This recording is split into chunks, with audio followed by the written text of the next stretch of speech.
Nafsu makan kelinci berkurang, bahkan tidak mau makan. Kotorannya keras, lembek, berair, bahkan tidak buang kotoran. Kelinci pun terlihat murung. Apa penyebabnya? Apa permasalahannya?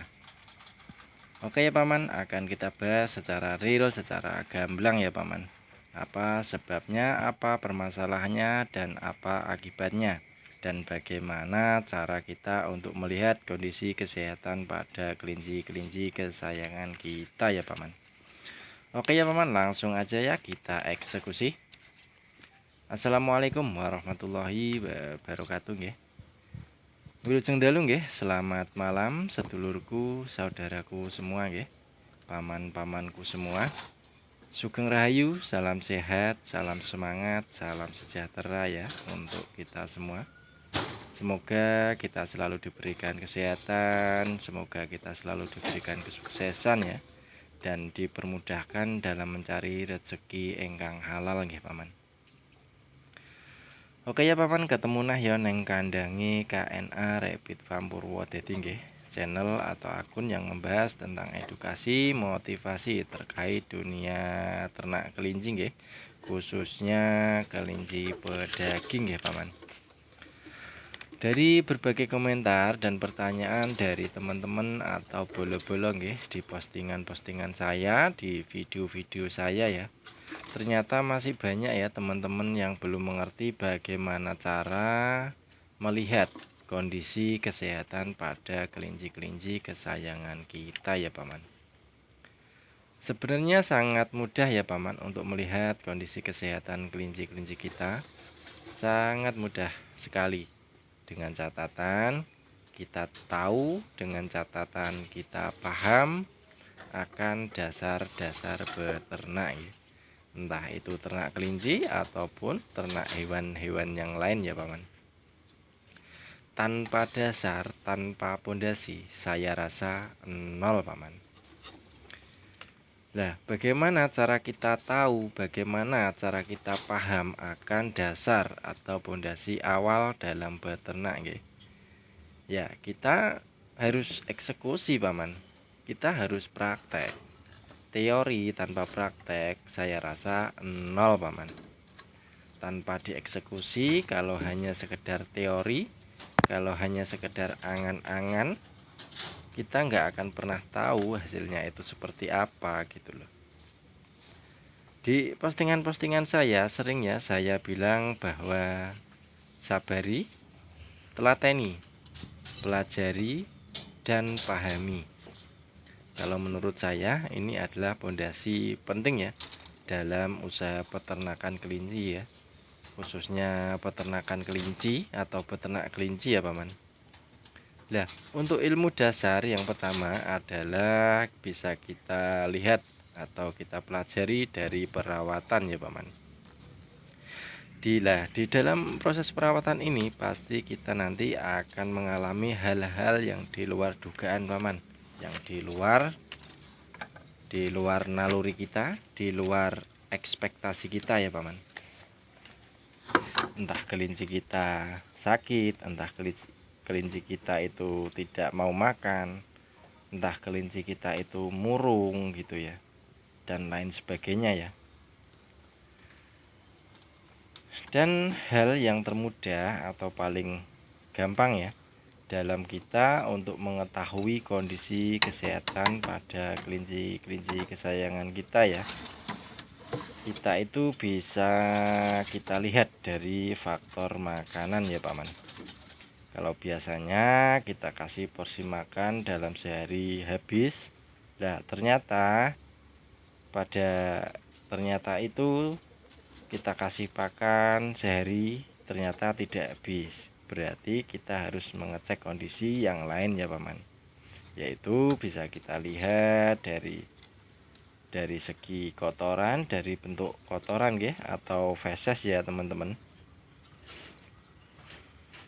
Bentuk kotoran dan feses tersebut nanti itu juga akan berbeda-beda bentuknya ya teman-teman. Kalau kotoran atau feses kelinci kita berbentuk butiran, bulat, dan kering, dan mudah hancur ya, atau mudah dihancurkan gitu ya, Itu menandakan bahwa kelinci kita itu di dalam kondisi sehat ya teman-teman. Dan untuk yang kedua, kalau feses terlihat lembek ataupun dari segi bentuknya itu tidak bulat ya paman, atau tidak berbentuk butiran tapi lembek, agak gepeng-gepeng gitu ya, atau lembek itu ya, berarti kelinci kita itu terlalu banyak nutrisi dan kurang serat ya paman. Dan kita bisa tambahkan makanan pendamping untuk menambahkan asupan serat ya. Dan untuk yang ketiga adalah kotoran berair atau berbau ya, atau bisa dikatakan mencret ya teman-teman. Nah ini berarti kita harus segera melakukan penanganan ya teman-teman. Ini bisa disebabkan karena faktor kandang, makanan, bahkan faktor cuaca pun itu sangat-sangat menjadi faktor penyebabnya. Tapi rata-rata kalau di kandang kita dari faktor makanan dan cuaca.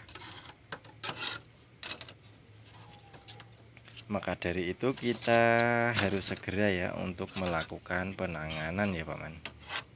Karena kalau kita tidak segera menangani, akibatnya bisa fatal paman. Karena kalau sudah mencret itu ya, apalagi kalau sudah giginya itu atau mulutnya itu sudah bunyi kerut-kerut gitu, udah, apalagi yang sapian-sapian itu sangat rawan sekali ya.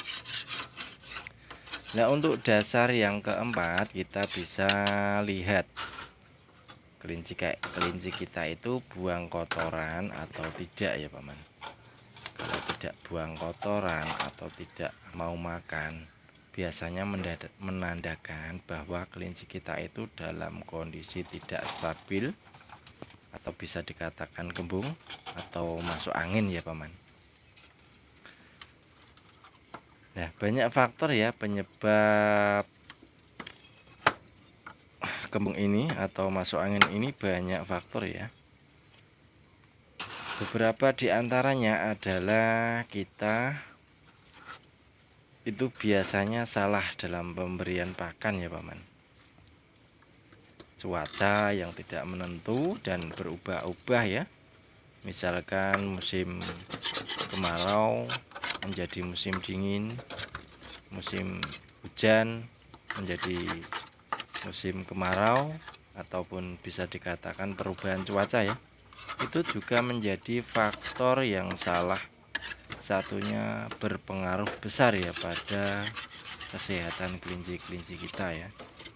Dan bisa terjadi atau bisa kita lihat juga dari kebersihan kandangnya, itu pun bisa gitu loh menjadi penyebab kelinci-kelinci kita terkena kembung masuk angin ya paman. Jadi ya ojo trimo dipakani tok, ojo trimo diresiki tok kandangi, tapi ya harus kita amati juga ya paman.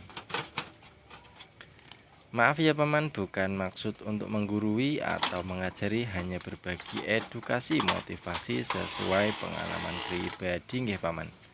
Semoga bisa bermanfaat, semoga bisa menjadi ilmu-ilmu baru, dan semoga bisa menjadi inspirasi ya, khususnya bagi teman-teman pemula.